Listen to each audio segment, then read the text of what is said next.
To wreck the day. What a mammoth task that's been. Thanks, Aunt Brew. Well, tell you what, being an holiday with Aunt Brew, it's rained every day, still got a smile on her face. Absolutely awesome. What's wrong, Chloe? Can you speak Bachi? It doesn't need to speak Bachi. Will you stop asking that? Every time I bring someone round, you keep asking that. And I know Luke's your favourite. Luke this, Luke that, Luke I'm switching the power down, but it was his fault. He's rubbish. Echo 3 to Tango 1 Juliet oh sorry, Luke, I know you're there, mate. Uncle Owen has proper spat the dummy. Yeah, he wants all those moisture evaporators emptied on the north ridge before the two suns go down. That's impossible! Oh, I'll tell you what, join me on the south ridge, and then, you know, we'll get them emptied, and then we can watch the two moons come up while some saucy music's playing. I'll never join you! Oh, I'll tell you what, Luke, before you go, mate, does your phone do this? Oh, he's always got sand in his mouth. Luke's just not a farmer, Owen. Thanks, Aunt Brew. No need for it. Look at that. I'm half impressed myself. It has been a right mammoth journey, and already I only finished him, I don't know, a couple of weeks ago. He's already done the rounds. He's been down a local model show. Got a really good reception. People just couldn't walk past him. They had big smiles on their faces. And then he's been down a local gym down the road called Old School, and he's helped promote some of the protein powders. And so let's get on with it. I'm sure you've all, it is a bit nippy. In fact, even Dee has gone inside for a while. So yeah, as I'm sure you've all seen from my first video, I'll try and put a link in the description. I'm not very good at this kind of thing, but when I finished the actual sculpt, it's only my third sculpture, so if anybody out there is just thinking of having a bash, just have a bash. Clay's not that expensive. I used 75 kilogram of clay on him. I just kept on buying it in 25k bags and just kept going and kept going, and he kept getting bigger, and I absolutely loved it. Absolutely loved him. The best advice was ever given to me: it's only clay. If you make a mistake, pull it apart, start again. It's only clay, and oh, just keep going and you'll find your way. Absolutely loads of fun. So then when I got him standing there, I thought, right, I've got to mould this, haven't I? So I thought I'll do the back first. I used some old plaster that's been kicking around, and I shouldn't have, because later on it did get a bit brittle. Always use fresh plaster. Did the back of him and put about 10 or 15 kilogram of plaster on the actual back of him. And then my thinking was, I'll be able to lie him on the floor because the plaster will protect him, and then I can do him while he's lying down and get the money shot, the front bit. With 75 kilogram of clay, then about 10 or 15 kilogram of plaster on, that was a mammoth task in itself. I did try it first, and I heard all this creaking in the supports, so I thought, right, we need more supports. We need to brace it a lot more, because this is a one-shot deal. It's clay, so it could all go pear-shaped.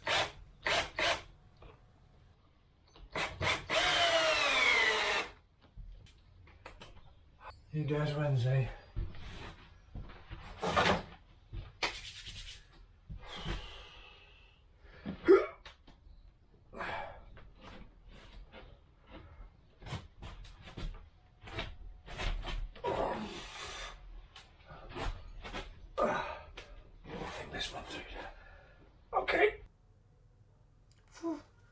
Making a meal of that.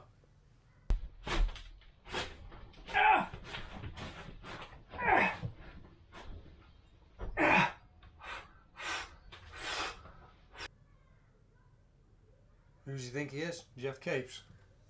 For those of you who don't know, Jeff Capes in Britain back in the day was one of the world's strongest men.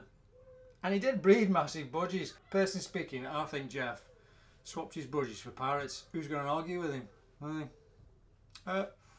Jeff, if you... Sorry. My mistake. Here's your trophy. So right, now he's on the floor. There he is. Well then kids, my advice to anybody who's going to take on something this big, don't bother. No, I'm only joking. What it is, the timing's got to be crucial, and I haven't got the timing right simply because of work commitments.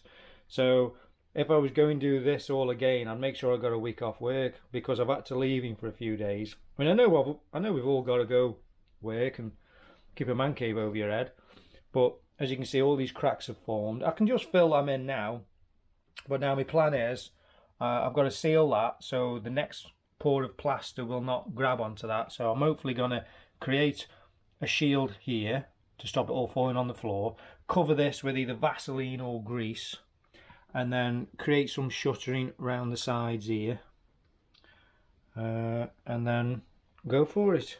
Okay? Luckily, as you can see, everything didn't go too bad.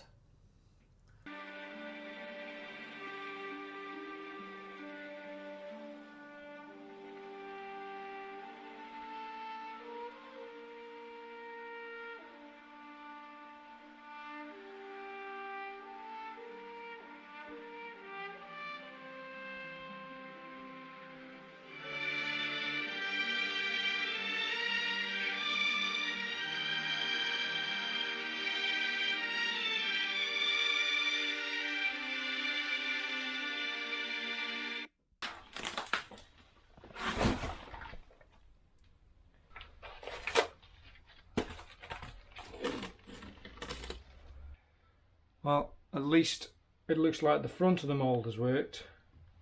I've got a lot of work to do on the back of the mould.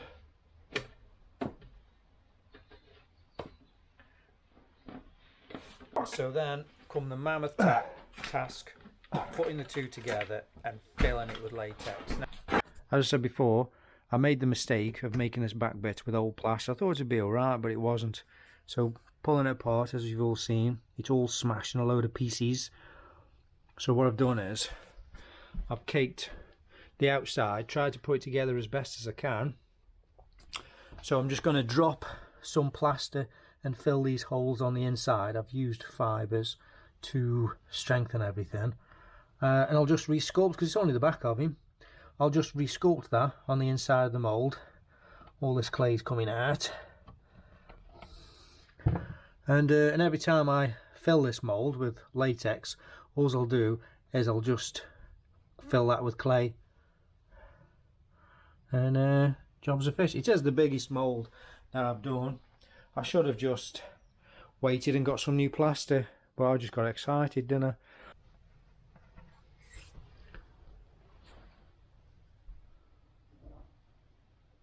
I did colour the latex to make it easier on the painting after.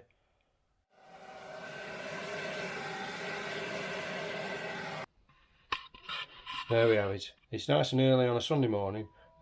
Obviously I've just come back from church. I've sprayed loads of expanding foam in here yesterday, and it's a load of cheap latex. This expanding foam is hopefully going to hold it all together. I could have spent more days putting more latex in, but this is my first trial, learning the mould, and I'm actually cleaning the mould, because there was a load of clay that wouldn't come out, and I'm expecting, you know, I'm not expecting big things, so this is it. Let's do this. Oh, wanted to fall off, that did. Oh. Ah, can you stay there?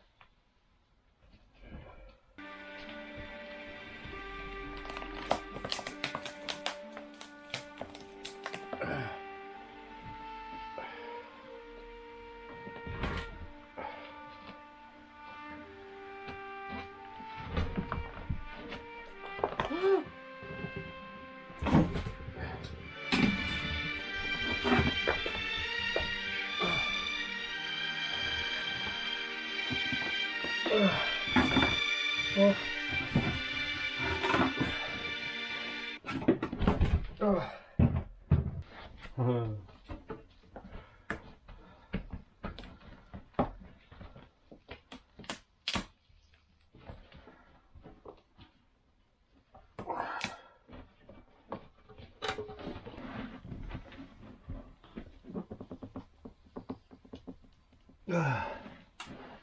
Is it this way you want to go? Can we get that nose out? Oh no. Oh, he's moved. Here we go. Here's the money shot. Oh, but oh. Hey. That's pretty light, that is. Oop. Watch your head. Actually, quite amused with that. Give this latex a good bit of time to dry, and there you go. So as you can see, I've done green latex here just to give us a fighting chance.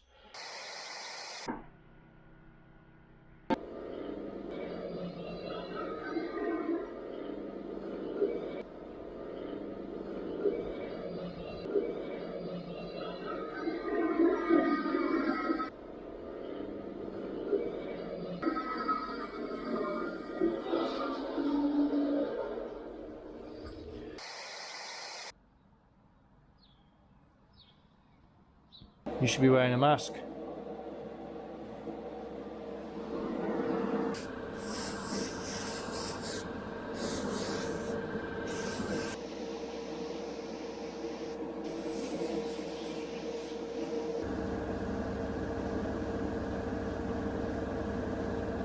And then I thought, right, I've got to make all his headdress and his shoulder bells and this armour.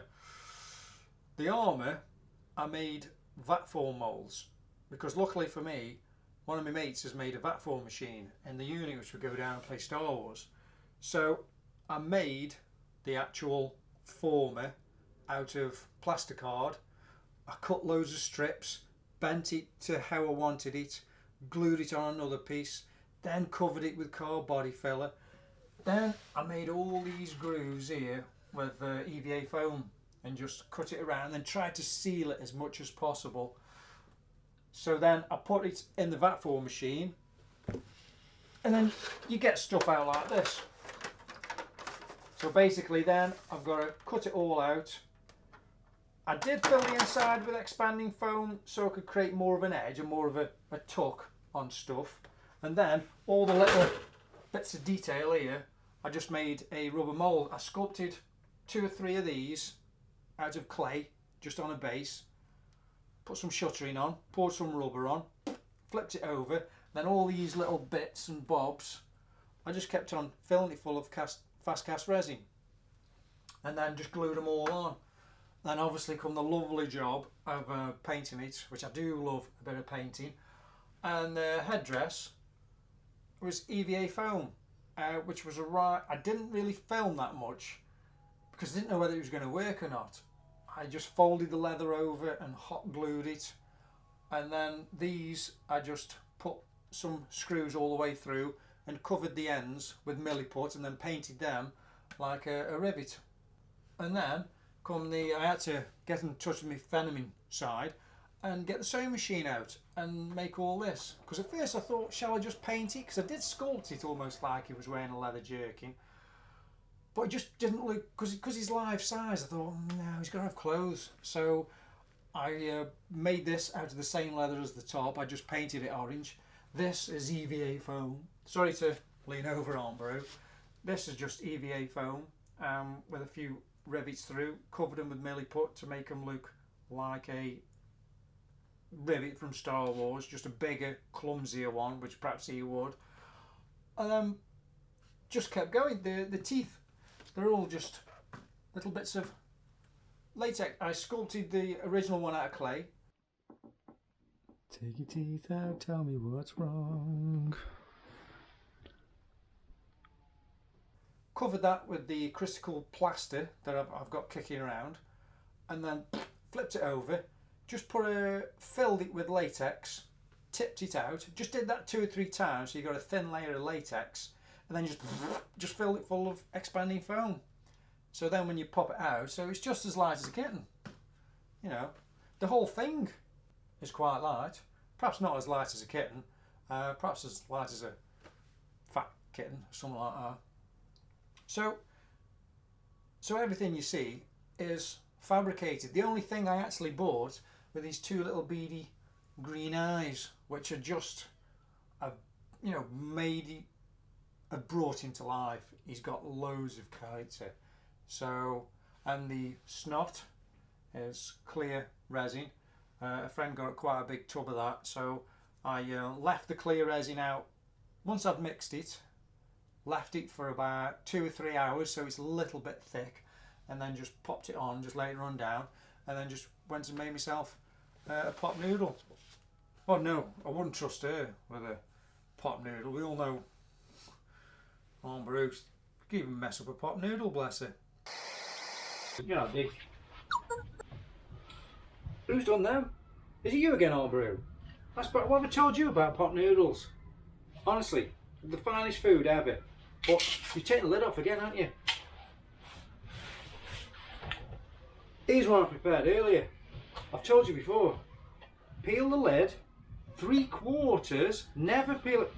Once you do this, you've got nothing. Peel the lid, 3/4, put your boiling water in, close it up, seal it up, and just walk away for 3 minutes. You know what I mean? Once you do this, you have nothing. Game over. Honestly, this channel's full of useful tips. Can you afford not to subscribe?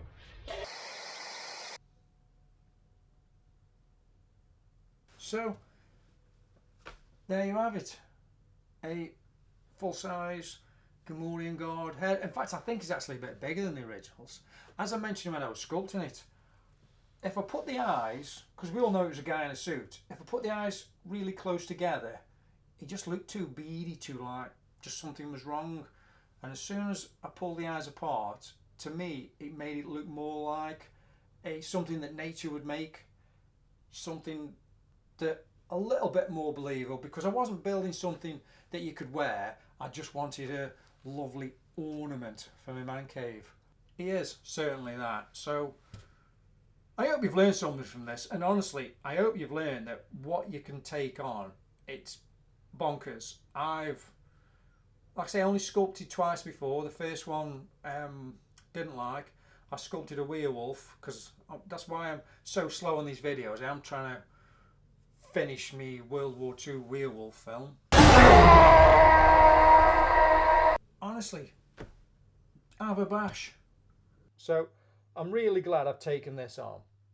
It's my little salute to actually good classic model making, because nothing has been 3D printed or 3D cut. The only thing I've actually bought for him is the glass eyes. Everything else has just been created, fabricated. 3D printing is something that I want to get into. It looks awesome. I've seen so many decent videos on, but I haven't got a 3D printer. So, right, well, I'm going to go and find D on the inside and perhaps get a bit of giggle juice from him. And honestly, so yeah, we'll wrap it up there. Cheers for joining us. And yeah, if you want to join me and Uncle Owen and Aunt Baru on the next one, I'm going to do another big sculpture because I love it. It's ace. It's my new hobby, because I just really enjoy it. So, as always, guys, be nice to each other. Ta-ra.